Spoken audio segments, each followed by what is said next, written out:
सची है गम दिल उसको सुनाए न बने।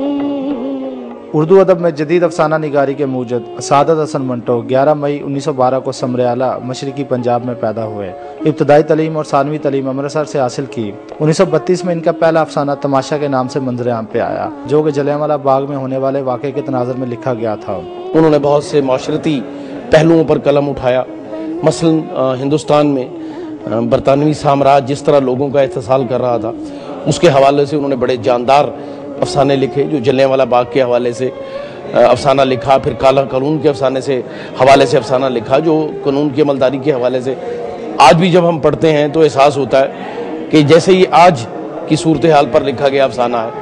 1936 में सादत हसन मंटो अमृतसर से बम्बई तशरीफ ले आए। कुछ महीने अदबी रिसाले मुसव्वर से वाबस्ता रहने के बाद फिल्मों में स्क्रिप्ट और स्क्रीन प्ले लिखनी शुरू कर दिए, मगर 1941 में बम्बई को छोड़कर दिल्ली तशरीफ ले आए और ऑल इंडिया रेडियो से वाबस्ता हो गए। मगर जल्द ही रेडियो के डायरेक्टर मारूफ शायर नून मीम राशिद से इख्तिलाफ करते हुए नौकरी को छोड़कर दोबारा बम्बई आ गए और अदाकार अशोक कुमार की कंपनी बम्बई टाकी से वाबस्ता होकर फिल्म 8 दिन की कहानी और स्क्रीन प्ले लिखने लगे। इसी दौर में सादत हसन मंटो ने जहाँ दीगर फिल्मों के स्क्रिप्ट लिखे, वहीं गालब पर बनने वाली पहली फिल्म मिर्जा गालब को भी मुकम्मल किया, जो कि 1954 में रिलीज हुई। वो बड़े जूद नवीस किस्म के थे, मतलब इतने तख्लीक, इतने उनकी जहनी जो सलाहियत थी उसने मुझे बहुत मुतासर किया है। टांगे में चलते हुए जो है कोई अफसाना लिखना उनके बाएं हाथ का खेल था।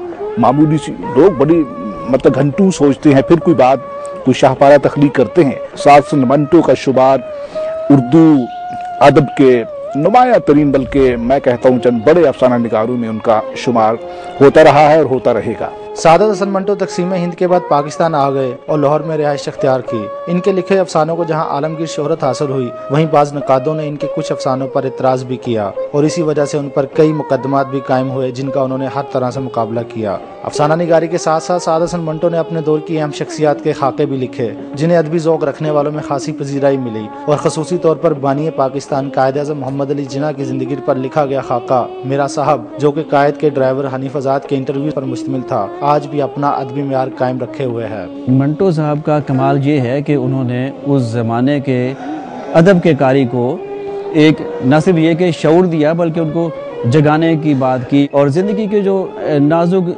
बारीकियाँ थी, जो छोटे छोटे हक़ायक़ थे, उनका मुशाहिदा मंटो का मैं समझता हूँ बहुत गहरा था।